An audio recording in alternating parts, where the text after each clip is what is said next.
Good afternoon, everybody. This is Mark Lawson from Business Vision, welcoming you to a BBF webinar this afternoon. The subject is time management, and the aim for all of you will be to try and create an extra half day of spare time a week. So that's the plan during the course of the next 45 minutes. Now, we've run via Business Vision accountants several live seminars on time management in the past, and two things have always been true of those in time-honoured tradition. One is that the people that are really in need of attending time management seminars and webinars are too busy to actually turn up. So you've probably sorted out half the problems we're going to talk about today just by being able to attend this afternoon. And the other thing that tends to happen is, because it's a time management seminar, I inevitably will overrun. So if I do, apologies. The seminar is due to be 45 minutes, but it's a big subject. So I'll try and get through as much as possible during the next 45 minutes or so. Okay, so let's look at what we're going to be discovering over the next 45 minutes. We're going to be looking at, obviously, principles of time management, how to set your goals, because that is ultimately how time management is going to be functioned. It's going to be looking at your goals. What you must do if you're a business owner, although 98% of what we're looking at today is relevant to any person who's working in a business as an employee or business owner. We're going to look at delegating, because that's obviously one of the ways to get more time, is to give it to somebody else. And we're going to run through at the end just some quick, nifty little time-saving tips that hopefully will give you some things you can go away and put into action straight away. Okay, so let's crack on. There's quite a bit to run through, as I've said. Just start with a couple of quotes. One's from Brian Tracy, who's an American business guru. If you haven't come across him, it's well worth seeking out his books on time management. And he says, those who get more done in less time get more out of life, more rewards, more success, and more free time to pursue their dreams and enjoy themselves, which sounds fairly straightforward. One I particularly like from Sir John Harvey Jones, used to be MD, I think, or CEO of ICI and various other big businesses. Leaders should only do what only they can do, and we'll certainly be touching on that during the course of the next half hour or so. One that I've sort of tweaked from a saying from Franklin Covey, which is, it's not about the hours you put into the day, it's about what you put into the hours that makes a difference. And that's certainly going to be a theme from today's session. We can all be busy doing. It's what we actually achieve during that time that's crucial with time management. So very much a subject. A couple of basic principles just to run through. Time is like a snowflake, so it's unique in that it comes and goes very quickly, and there's nothing you can do to get it back. It's not even like money, which technically if you lose it, you can recreate it, you can get it back.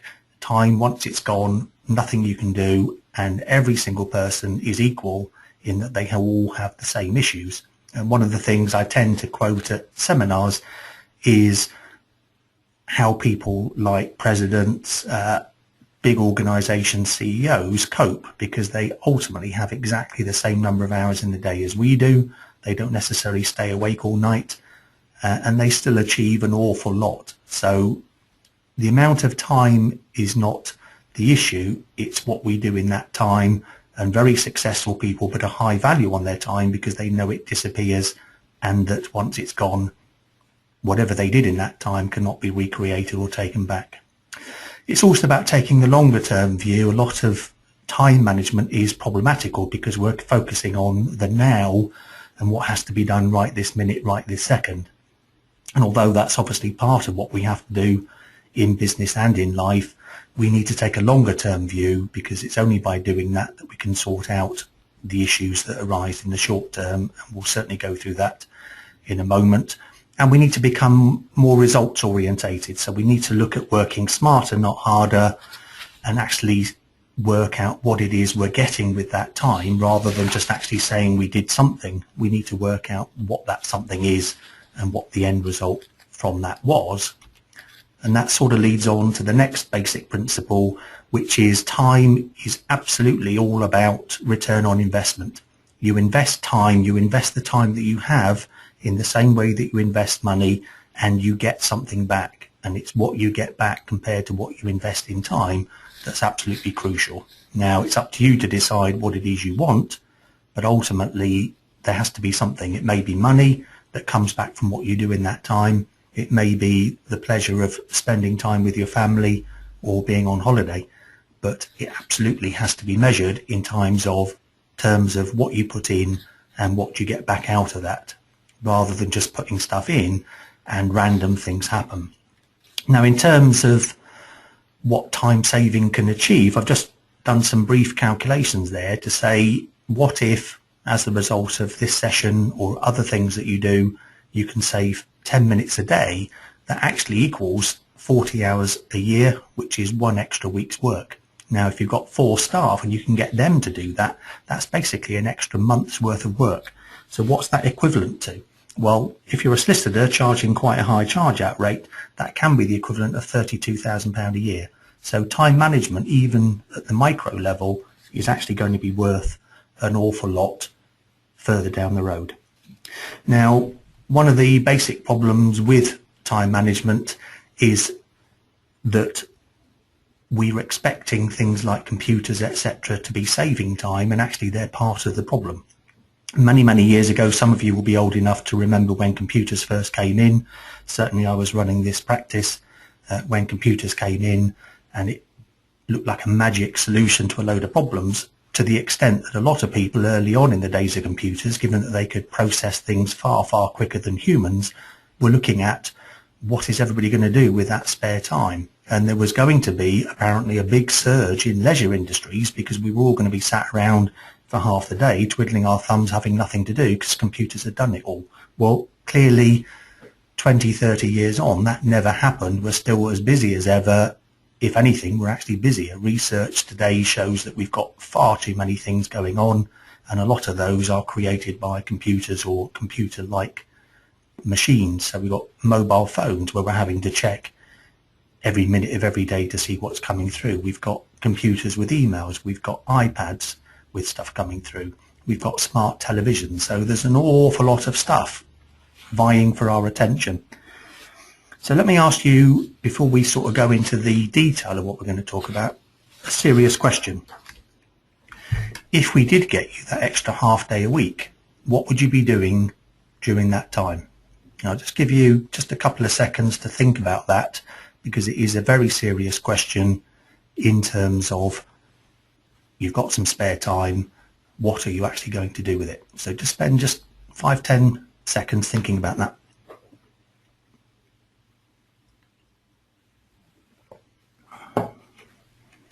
Now, the reason I asked that question is that you need to look at what you're going to do with that extra time, what time value represents to you.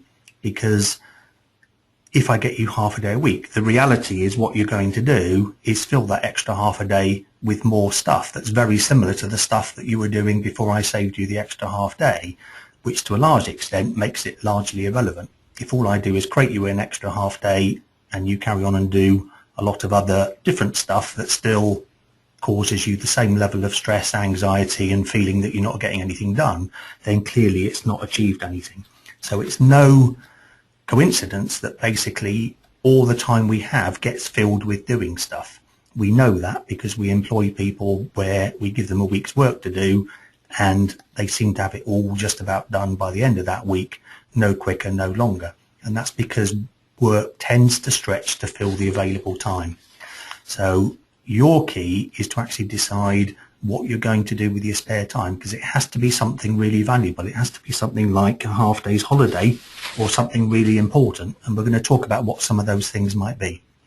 It's not just so you can fill it with more of the same stuff that I've just saved you doing.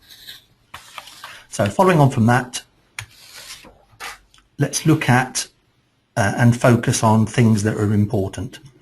And the starting point for that, although it may seem obvious, I can guarantee that in all my time of dealing with businesses, many of them don't do this focusing on what's important. They just do stuff and then they look back on the week or back on the month and just say, don't seem to have achieved much.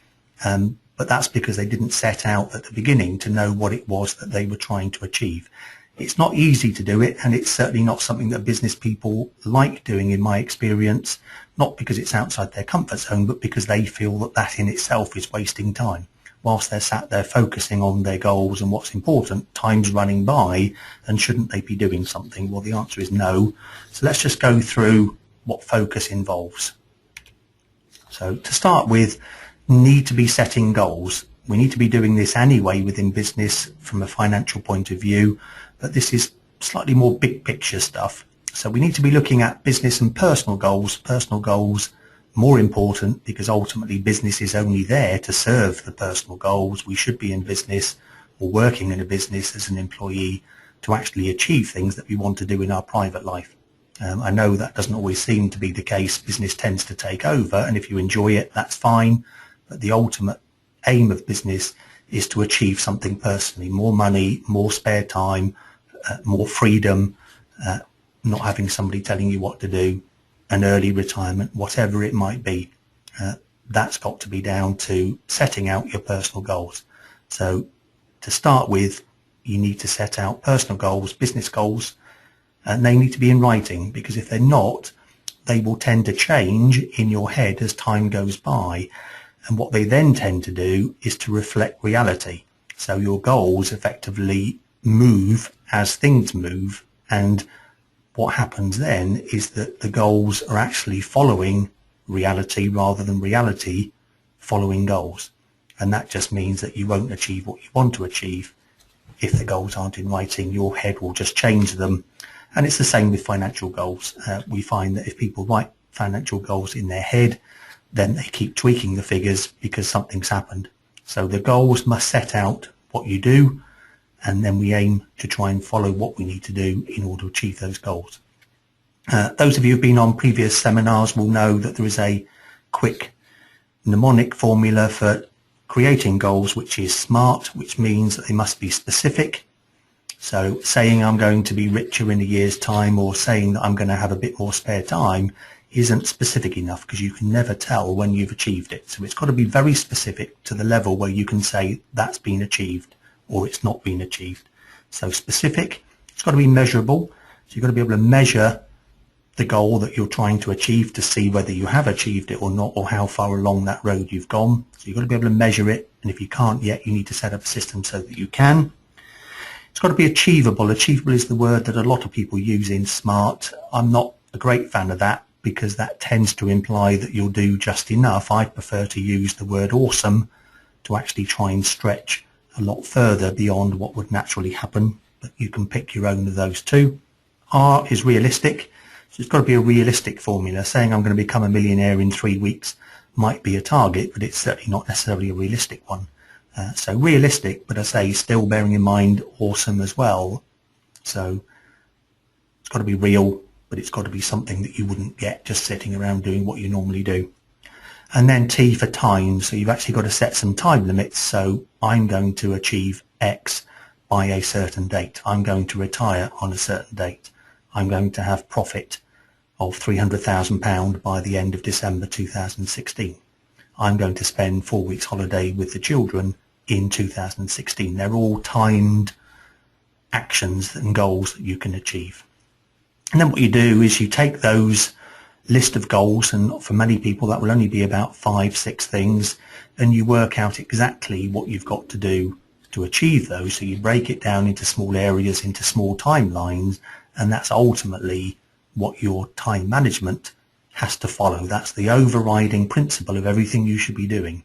So as it says at the bottom there, you need to keep moving towards your goals every day. But you can't do that if you haven't worked out what those goals are in the first instance.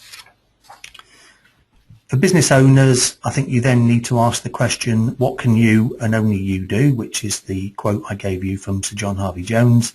And that's basically saying, if somebody else can do it, then you need to let them do it, or train them to do it, or hire somebody else to do it. And we'll look at delegation a bit further on. But there is absolutely no point, in my view, in doing stuff, particularly if the logic for doing it is that you think you're saving money by doing it yourself. So A hairdresser, in my view, shouldn't be cutting hair, because whilst they're doing that, they're only earning what a hairdresser can earn, and they're not working out how to earn more. If you're a plumber, then I don't think you should be out on the tools working, even if the argument is, well, if I work for 60 quid an hour, I keep 60 quid. If I pay somebody else, I don't keep as much, because that doesn't give you the time to work out how you're going to make 15 or 20 plumbers all work for you and where to get the customers to keep them busy. And that links into the next bit, which is working on your business. Business owners should spend their time working on the business, which basically means things like strategy and management, not doing operational stuff. So a hairdresser isn't working on their business when they're cutting hair. An accountant isn't working on their business when they're actually doing their own books. It's about strategy, and it's about working out how to achieve the goals, which is the big picture. If you're an employee listening, then you can replace those with looking at your key objectives and responsibilities, which hopefully the person who employs you has actually set out, again on the same basis of SMART goals that can be measured, and then they hold you accountable to those, and that will dictate what your time should be done. If they haven't, then clearly they can't complain if you just do random stuff and achieve no specific targets, because you've got no real path to go down. Okay, let's now look at what we do first. What are the most important things to be doing in our business and in our life? And I'll show you a matrix that was developed by a business called Franklin Covey, and it's remained probably the best way of looking at time and what things to do over the past 20 years. So I will use that. And it's basically a grid. On the bottom there, you can see that we've divided work up into two categories, which is urgent and not urgent. And on the left axis going upwards, we've divided it into two categories, important and not important. So you've effectively got four types of work. You've got top left, for example, urgent, important work. And then bottom right, you've got not important, not urgent work. And by using that grid, we can then move on and start to look at what happens with that type of work. And Franklin Covey have effectively given these names called quadrant 1 through to quadrant 4. So quadrant 1 is basically urgent and important. And that covers things like crises, things that have to be done today because somebody's shouting, and if it doesn't get done today, then there's going to be even more of a problem. It's emergency meetings, it's deadlines, whether self-imposed or from third parties. It's pressing problems that exist. So if something wrong's been delivered and that now needs to be sorted out and re-delivered today to keep somebody happy, that's quadrant 1. And also unforeseen events, things that just happen that we weren't expecting, firefighting, all those things crop up in quadrant 1, urgent and important. We then go to quadrant 2, which is important but not urgent. So it's important that we do it, but it's not necessary that we do it right now. We can do it in a week's time, we can do it in a month's time. And that includes proactive work. It includes what we've just been talking about, setting goals. It includes creative thinking. And one of the things I tell my team and other businesses is that the most valuable thing you can do with your time is to actually sit and think. Whereas in many businesses, that is a complete opposite way of how business owners want their staff to work. They want them to be doing all the time. And the minute they sit there with their head in the cloud, they think that's a major negative. But if they're thinking about how to do things better, how things can work in the organization, etc., that's creative thinking, very, very valuable to an organization.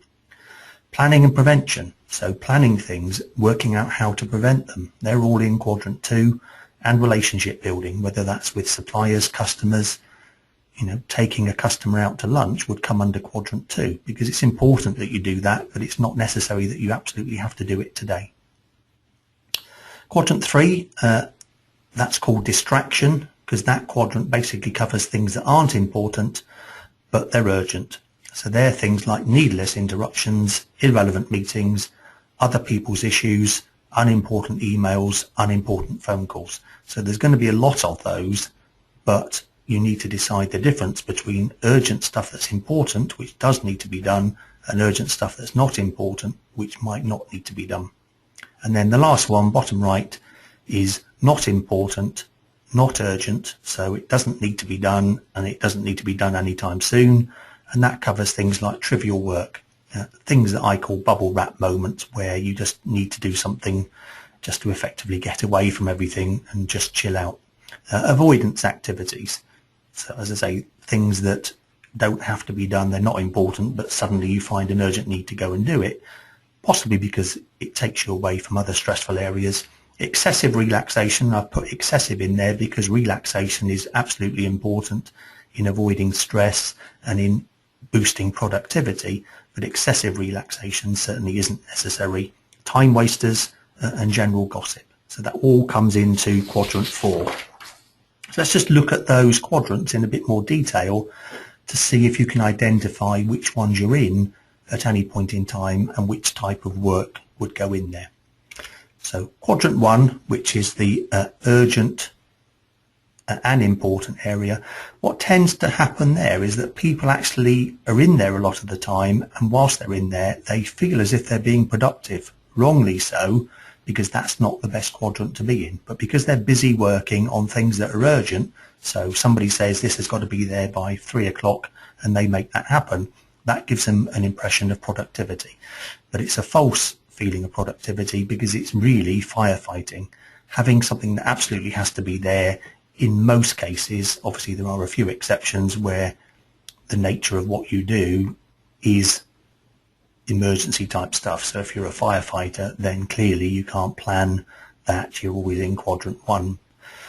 But people feel productive in that area. There's high stress levels because you're basically doing stuff that always has to be done quickly, and it's urgent and important. And clearly we're not going to be doing our best work while we're in that quadrant because of the high stress levels, because everything's got to be done really, really quickly. So a lot of people are in there, but the aim is to try and move it, and we'll show you how to do that shortly. Quadrant 3, which is basically urgent but not important, which we call distraction, can sometimes feel like quadrant 1 work. And the reason for that is because people aren't defining what actually is important and what's not important. And one of the key ways that you can actually make that distinction is by looking at your goals. If it's not moving you forward towards your goals, then it's probably in quadrant 3. It's not actually that important. There's no serious consequences of not doing quadrant 3, even though it feels like it's urgent. It actually doesn't have any serious consequences if nobody does it, and that's another way of telling whether it's a quadrant 3 stuff. Just because something ought to be done today doesn't mean that it has to be done today or ever. And it's ultimately unfulfilling because you're doing stuff that isn't important and you're treating it like it's really important and has to be done really quickly. So that's a lot of rushing around, headless chicken, firefighting type work for things that are actually not going to move you or your business forward in the long run. Quadrant 4, which is the bottom right, so basically that's where you shouldn't be. That's not important and it's not urgent. So it doesn't need to be done anytime soon, and actually it doesn't need to be done at all. So that sort of thing is internet surfing. Again, internet surfing, there is an argument that says some internet surfing can be very useful, but that can easily generate into half an hour on the internet and achieving nothing, and it doesn't need to be done today, and it's not getting you anywhere. TV, again, a lot of time spent watching television in loads of areas now, iPads, etc. But that actually, although it might be worthwhile in terms of reducing stress levels, excessive TV is quadrant 4. And quadrant 4 leaves people feeling aimless and lethargic because they're sat basically doing stuff that isn't particularly urgent. It can be done whenever they want, and it's not achieving anything. Now, I'm not saying we don't need to recharge batteries, but recharging batteries doesn't come under quadrant 4, it comes under quadrant 2, because that is important, but within reason. So let's look at quadrant 2, because that is ultimately where you need to be, top right. And Franklin Covey gives this a term, which is Q2, being in the Q2 zone. Now, these are all longer term issues. By definition, we've said they're not urgent. So these don't have to be done today. And the problem with that, of course, is that if it doesn't have to be done today, it will be put off. and we never actually get round to do it because we've got too much stuff in quadrant 1. So it's longer term issues, but longer term issues will actually help in the long run, and you can't afford not to be doing stuff a lot of the time in quadrant 2. Certainly you won't get to the ability to do quadrant 2 only just after doing this webinar, but it will help you move from one area to the other, and it's a gradual process. You do stuff in quadrant 2 that helps you reduce quadrant 1 time.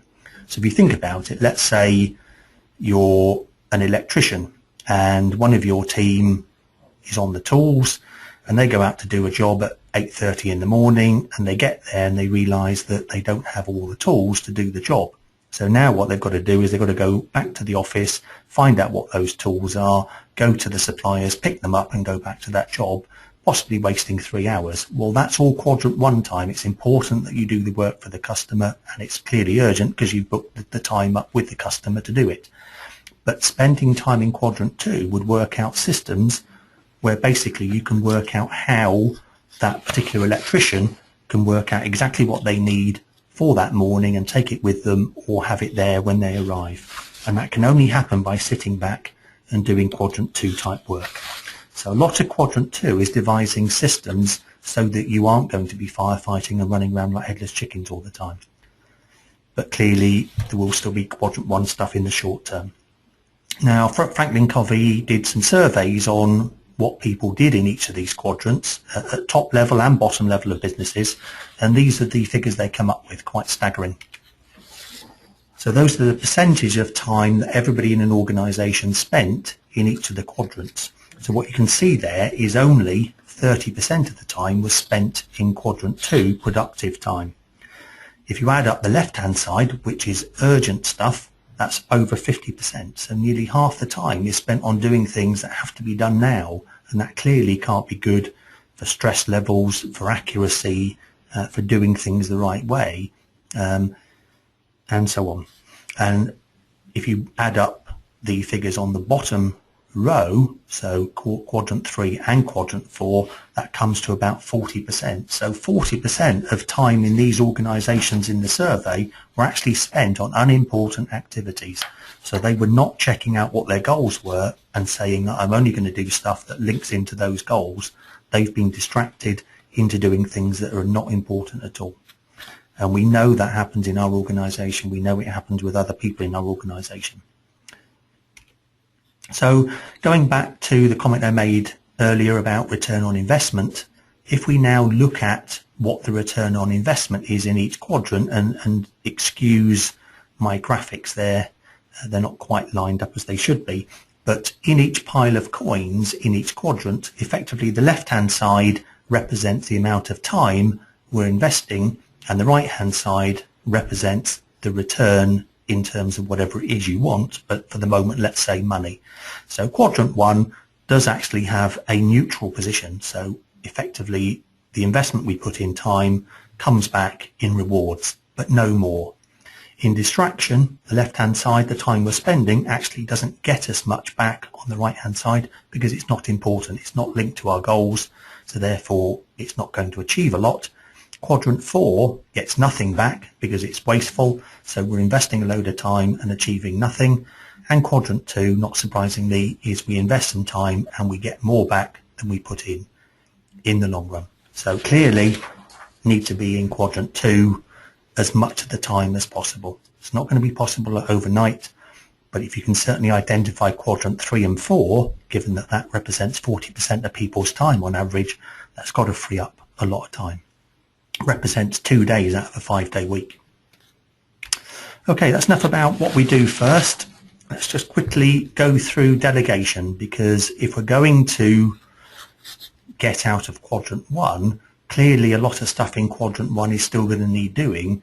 So in order for us to have more time to spend in quadrant 2, we need to delegate some work. And I'll explain what delegate means a bit later on, because the natural reaction is to think that means you find somebody more junior in your organisation and just give them the work. That's not exactly what we mean. It is one of the ways of doing it, but there are several others as well. And there is a principle, and there are several books on this about monkey management, which effectively the monkey, you'll be pleased to know, is not the person you're giving the work to. It's actually the name given to the task at hand.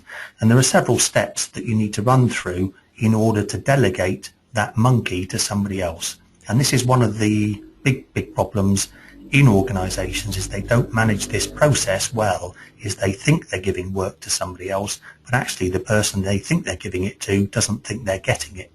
And the end result is nobody thinks they're doing it, which means it doesn't get done at all, and that creates emergency problems, which means we're back into quadrant 1 again.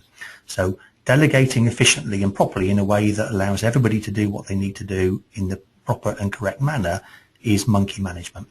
So the steps are: set the rules. So we need to basically set out what the rules are for the particular task. And I think as a prelude to monkey management, there are 3 or 4 ways of moving forward. What monkey management isn't is basically saying to somebody, here's this, go and do it, end of story, because they won't have done it before necessarily, and you aren't setting out the rules. So the way I would normally do it, depending on how complicated the task is and how well experienced the person who's going to do it is I would basically get that task, and if I've been doing it, I would carry on doing it, but I get them to effectively watch. So I carry on doing it, they watch me doing it. And after a while, when we think they've had enough time to actually get the gist of it, we reverse those roles. So they now do it and we watch. And we're obviously watching to make sure that they're doing it in the correct way. Now, one thing that will help enormously with that is to have proper systems set up so that we can actually say, this is the way we do these things in this organisation to the best possible way we can do it as far as we know at this point. We might change the way in the future because we can find a better way, but today this is the way we do it, and this is the way that everybody does it. So they're doing it, we're watching, we're politely critiquing, making suggestions, suggesting positive ways to improve, and then eventually we let them do it and we just get them to come back and we review it. And then after that's working and we've reviewed it and we can see that it's still working fine, we can then let them go. And we need to sort out during all of those processes, at what stage do they own the task and at what stage do we own the task. So in my view, in that example, when I'm doing it and they're watching, it's my task. The minute they're doing and I'm watching, it's their task. Now, it might seem fairly obvious, but a lot of problems occur in businesses where that distinction of, you do realise that I'm actually giving you this task, you're taking this monkey over, is actually made clear. Because if it isn't, people just think they're helping you do the task. So you've still got it as far as they're concerned. So step 1, set those rules out. Step 2 is agree what the next step is, because in some tasks, the next step might not actually be the end bit of the task. If it's a complicated or lengthy task, it might just be do the first little bit of that task and then stop. We need to agree who's going to take that next step. So that's the monkey management bit, is, am I doing this or are you doing that? And we need to make that clear, because if we both go away thinking the other person's doing it, nobody ends up doing it. Step 4 is to agree on reporting back. So we basically say whatever that step is, and it might not be the whole process, and certainly it's dangerous to make it the whole process if it's complicated or lengthy or the person has little experience, is we agree the next step. So we might say, do the planning on this, spend an hour thinking about how you're going to do the next stage, and then come back to me with those ideas. That's a step, and they're reporting back. We agree a time when they're going to report back, because again, there can be a lot of confusion about when we want something to happen. If we say, I want that back as quick as possible, you might think that's an hour. The relevant person doing it might think that's a week. So you've got to agree a specific time when they're going to report back. And you keep repeating that process until the whole thing's been solved. So that's monkey management. Now, when we're talking about delegating, people often forget that a key part of delegating is outsourcing. So when you're giving somebody something to do that isn't you, it doesn't have to be another employee. It can be somebody outside the organisation, and there are lots of examples where that would work particularly well. So outsourcing is delegation for your business. And we have got a matrix that decides how best to do that. So I'll quickly run through that. And again, on the grid, we've got on the bottom, is it a low or high competitive advantage created by the activity? So what that basically means is that by doing it, do we make ourselves a lot more efficient and worthwhile with our customers than other areas where it might be low competitive advantage? So how important is it for our business to be head and shoulders above our competition? And you can have high or low. And then on the left-hand side, the axis going up, it's what's the ability and cost effectiveness of doing it in-house. Is it high or low? So if we've got a very good ability and we can do it very quickly and efficiently, then it's high. If we can't, if we don't really know what we're doing and it actually takes us ages, then it will be low. And where you've got low competitive advantage and low ability and cost effectiveness, those are the ideal areas to outsource, because it means you're not doing them very well, you're not doing them very quickly, and it doesn't actually affect your ability to work in the bigger scale of things with your customers and suppliers. And a good example of that would be bookkeeping and payroll. Most businesses don't know how to do bookkeeping properly, certainly not the smaller ones, and they don't know how to do payroll. They don't do it efficiently because it's not something they've been trained on or do regularly enough to make it cost effective. Is that creating a competitive advantage? No. Doing your own payroll and bookkeeping doesn't affect how you earn profit or how you work in the outside community at all. So those things are ideally delegated, but they don't have to be given to somebody else. They can be outsourced to a person who does bookkeeping and payroll. And then there's 3 other sections in the quadrant. So if you've got a low ability and cost effectiveness, but a high competitive advantage, you might want to acquire people who can actually do that better. So that should be in-house, but because you don't have anybody at the moment who can do it quickly and effectively, you need to recruit and hire people that can do that because it's important to your organisation. If it's top left, which is you've got low competitive advantage and actually you've got a high ability to do it, then just explore what you can do with that, because that might be that you can use some other people's delegating scenarios to actually do it for them. And if it's top right, i.e. it's very useful for your business and you're very good at it, then you clearly keep doing it, but you may still want to delegate within the organisation. So outsourcing, what can you outsource? And it's becoming increasingly feasible to do outsourcing. So payroll bookkeeping, that's always been outsourceable for some time. We do that for businesses. There are other people out there that do payroll and bookkeeping, and I don't see any benefit in having that in-house unless you've got a very experienced payroll and bookkeeper who's quite cheap. You can do it as quickly as a qualified person. Now, speaking to businesses, their argument for doing that in-house is that it saves me £15 an hour to get somebody else to do it. Well, it doesn't really, because in that hour that you're saving 15 quid, you can do things that are actually, if they're linked to your goals, will achieve far more than the 15 quid. PA work, so increasingly with the advent of the internet and cloud, personal assistant work can be done outside offices. So you can get people to organise your work, you can get people to type letters, you can get people to send faxes. They don't have to be in your premises, they don't have to be even in this country. Email organising, a lot of software can now organise emails very effectively. There are online cloud programs that will actually sift through your email list and make a decision about which ones are the most urgent to do, or you can hire somebody who'll actually do that manually. Either way, it doesn't need to be something you do. And virtual assistants are becoming very, very popular, where you basically hire somebody to act as an assistant in the cloud, because they can access a lot of what's on your desktop, and they can be working for a far cheaper figure than you're going to earn by doing something more clever. So look at that. I've met quite a few very successful business owners and successful entrepreneurs in recent years who all have virtual assistants. Now, to be fair, some of those virtual assistants are based in the Philippines, and I know that scenario of outsourcing outside the country doesn't appeal to everybody, but the fact is that they all swear by having somebody to do the mundane work that has to be done now, but actually isn't that important in the scheme of things, and the business owner doesn't need to be the one doing it.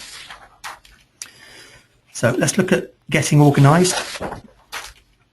When I do the live seminars, I go through this as an actual demonstration, and what I do is I have 2 glass jars, and I start by putting sand at the bottom of one of those, and I've then got some medium-sized pebbles which I put on top, and then I have the large pebbles. And what you can clearly see from the picture is that having put the sand and the small pebbles in, I have no room to fit the large pebbles in. Now if we effectively say that the sand is the quadrant 1 or quadrant 3 or 4 work, i.e. the stuff that's not crucial, if we do that first, there isn't room or there isn't time to get all the important stuff done. So the order of events is clearly rock, pebble, sand. If you put the big stuff in first, do the important things, then there's plenty of room to fit in the smaller pebbles, and then you can fit the sand around that as and when there's space. So a little bit of an illustration of where time needs to be done. And just a few key points on that. 1 minute planning saves you 5 minutes. There is a tendency in business to actually be doing all the time, and the problem with that is you don't actually work out the best way to do stuff or the quickest way to do stuff, the more efficient way to do it. So it ends up taking you twice as long. So sit back, a minute planning, don't over plan so that nothing actually gets done. But 1 minute planning has been shown to save you 5 minutes. So well worth doing. Time planners, clearly part of getting organised is time planners. A lot of people ask me, what's the best time planner? I don't think there is one. It's whatever suits you. Some people use iPads, some people use computers, some people prefer actual paper-based diaries and time planners, whatever fits you. But basically, try and have it all in one place. Part of the problem now is there's so many ways to do time planning that if you've actually got 3 or 4, that can just become so complicated. It's going to waste a load of time, and worse, actually make havoc in your life. To-do lists, they're very popular, been going for ages, but they are crucial. To-do lists, and again, the key is to have one big to-do list, not have 16 different lists that actually need you to go around loads of different places to find out what they all are, and when you're busy, you never get around to doing it. And clearly, based on what we've said already, if you can mark those in terms of priority based on your goals, then that's your rock, pebble, sand scenario.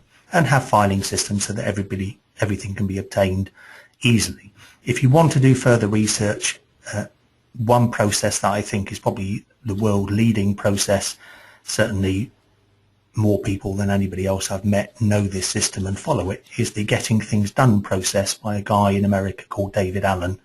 So he's got several books, but the main one, Getting Things Done, is a great read, and it will fit into quite a few different systems, but the actual processes will go into a lot more detail than I have time today. So David Allen. So we did promise that we'd look at the thieves of time and just come up with some quick ideas on how to solve this.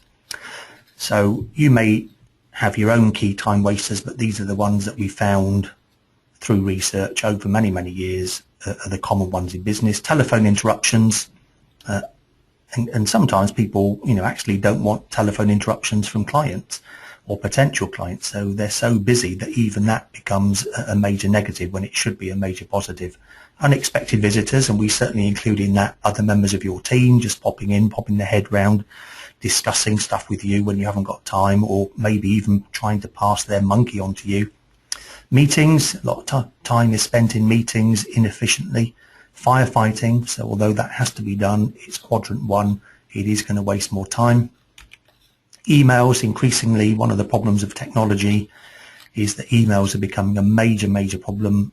People these days are getting 150, 200 emails a day. Certainly if you're a managing director of a business, that isn't a low figure. So if you go away on 2 weeks holiday, there can be several thousand emails waiting for you on your return. Indecision is a major key time waster, so not making decisions, putting things off, because what that means you're doing is looking at something, trying to decide what to do, not deciding what to do, and then putting it to one side, and then doing the same thing regularly over the next few weeks. That's all going to be wasting time. Try and get the decision done straight away. And if you read Getting Things Done, what they suggest you do is make that decision straight away. An example of that would be, let's say you've got a task on your task list that says need an MOT. Now the trouble with that is it's not a very good description of the task in hand, because it doesn't tell you exactly what you need to do. And if you actually work out and decide what the processes are, you might find that there are several tasks within that, the first one of which might be to ring up the garage to book up an MOT. because you can't get an MOT done without having an appointment. But actually there's a stage before that, which is actually to get the phone number for the garage to book up the MOT. So if you work out what the next stage is, that can usually make the indecision process go a lot better. A lot of the time people just gaze at a task or an email trying to work out what it is they need to do, and their brain subconsciously thinks that's a bit of a hard work, I'll put it to one side, come back to it, but it doesn't get any easier next time round. And that leads to obviously procrastination, where things are just left, and that does waste a lot of time. So before we finish, I'll just go through some sort of quick general tips, mainly around those key time wasters. Now this isn't a conclusive area because it's a whole seminar in itself, but I will try and go through and pick out the juicy ones that I think will help you most. So telephone, what I suggest you do there is actually have a list of all the phone calls that you need to do and do them together. The reason for that is you will need certain tools and you'll need to put some time aside where you're not going to be interrupted, and that's easier to do all in one go. If you do a 5-minute phone call and then in an hour's time you do another one, you'll actually find you waste more time by doing it that way rather than actually doing 12 phone calls in 1 hour of 5 minutes each. And if you've got a task list or to-do system, then obviously categorizing the tasks into categories and actually saying that's a phone call makes it a lot easier to work out how you're going to do that. And then you can obviously have all the tools to do those calls. You can have the photocopies of the messages or the information you're going to try and get, and all the phone numbers already there, ready to go. If you are ringing somebody, often the problem can be that you ring them, they're not available, then they ring back, you're not available, and before you know it, you've both wasted an hour. So what you can do is actually use technology to leave a message. So if you know what you want that person to do, rather than them ringing back saying, why did you ring me, actually leave a message telling them why you ring them and telling them exactly what they need to do next. Similarly, if you're returning a call that you couldn't take first time round, you might have an idea what it is that person is asking about. So they might be expecting something to come to them and they're ringing up chasing. You can actually leave a message saying, I think you may be calling about the widget that I was sending to you, just to let you know that was delivered today, it will be with you tomorrow morning. And that saves them then having to ring you back. And if it isn't that they were ringing about, then they can always call you back. At some point it may be worth booking phone calls, especially if you're talking with professional people who are fairly busy, rather than doing phone chase, is actually just say, either in a message that you've left or by email, just saying, look, can we book up a phone call at a time when we're both available? These are the times I've got free. Let me know when you can make it, and we'll actually book that in like a meeting, but we'll just hold it over the phone. Meetings tend to get done. Phone calls don't. People don't see phone calls as the same. So if you book it and treat it like a phone meeting, then it's more likely to happen and you don't have to ring up 10 times trying to find them. Get training or do role play on actually getting to the point. So part of the problem with phone calls is you haven't actually planned, so you're not quite sure how the phone call is going to go. You're sort of thinking on the hoof and making it up as you go along. And the trouble with that is it can take quite a long time to actually get to the point where both parties are finished. So if you actually know exactly what you're trying to do, plan and think about how you're going to get to the key point. Obviously, don't go straight to that after making the phone call. There might be a need for some polite chat to start with, but ultimately work out what you're trying to do, how you're going to say it, and know what you're trying to get back and in what method. And then following on from that is train on having an exit strategy. So rather than have lots of toing and froing where people aren't prepared to put the phone down and they're just continuing the conversation, just learn how to have a phrase that basically gets you to put the phone down. And you could even do that at the beginning of the call if it's not somebody that's loved and trusted, but somebody you do need to speak to. You could just be polite and say, I've got 2 minutes now before, and then you mention something else you need to do. So let's try and sort out what the issue is in those 2 minutes. If it's likely to take longer, then what we'll do is book up another call and deal with it in more detail. And that tells the other person that you've got 2 minutes and therefore it's a quick phone call. Visitors, and often visitors disrupting things depending on the nature of your business can be other team members. And I think it's quite important to have time for you so that you can do the things that are in quadrant 2. and people need to know that. If you have to book out time in your diary, then I think that's a sensible thing to do. So there's time when you can see people, there's time when you don't want to see people, and if they know when that is, unless it's very, very urgent, then they'll come in and do it at that appropriate time. And if it's possible, we have a little system we call Submarine, where rather than have to say to somebody, look, I'm busy, go away, which a lot of people are scared to do and feel a bit awkward, and then they end up accepting the visit because they're not prepared to do it. It's just have a little symbol or sign you put in the window.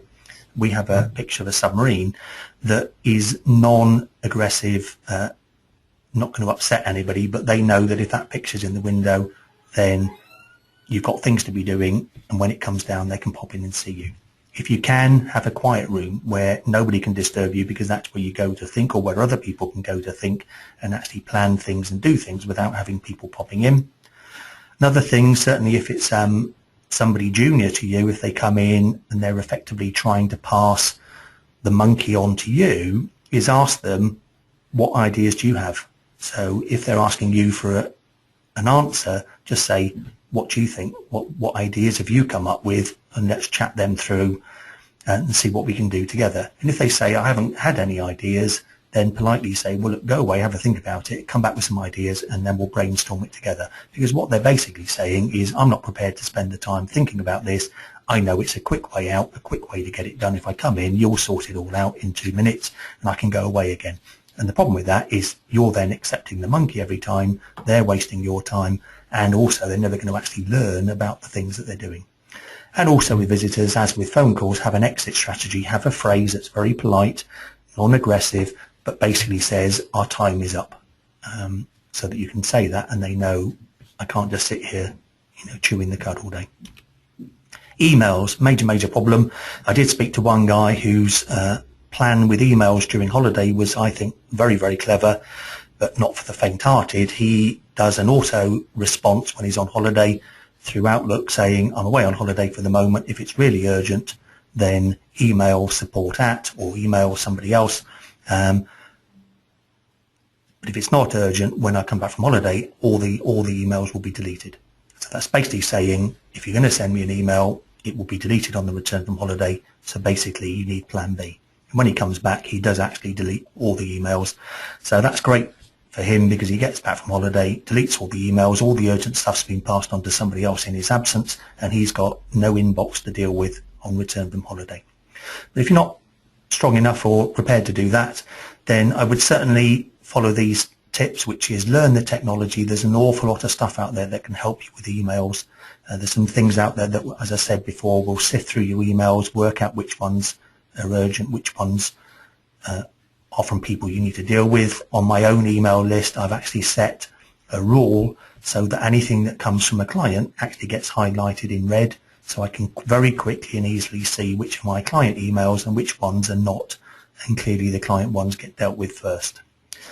Make sure emails are carefully worded. Again, people tend to email a lot, and if they don't get straight to the point and let the other person know exactly what's required, then the emails can go back and forward several times when they don't need to. Trad, operate a trad system, which basically says when you look at an email, try and look at it only once.